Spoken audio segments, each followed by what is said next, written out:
Облаци од густи и смрдлив чад викендов се издигаа од градската депонија на Виница кај селото Лески, но и од депонијата на Кочани во непосредна близина на патот кон Пониква.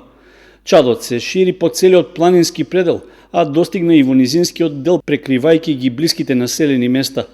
На двете локации може да се забележат дека депониите горат по целата површина, а на повеќе места е забележливо и дека има високи пламени јазици што излегуваат од отпадот. Предпладнето интервенираа екипи на комуналните предпријатија Солидарност и Водовод, кои со градежна механизација истураа земја на местата каде што е некритично, со намера да се оневозможи пристапот на кислород и да се спречи горењето на пластиката и хартијата. Од комуналното предпријатие Солидарност рекоа дека предпоставка е оти дошло до само запалување поради присуството на органски отпад, иако многу поголема е веројатноста дека причина за запалувањето е човечкиот фактор.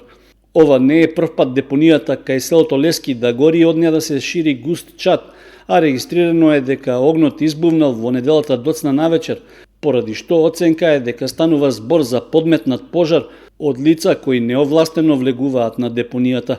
Од Виничкото комунално предпријатие веднаш било испратена екипа да го спречи ширењето на огнот, а интервенирале и пожарникарите.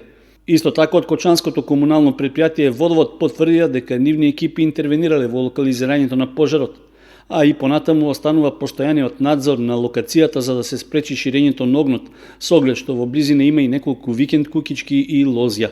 Двете депонии со својата местоположба и присуството на запаливи материи се потенцијална опасност за поголеми пожари во околината, особено во текот на летниот период, а уште повеќе за загадување на животната средина.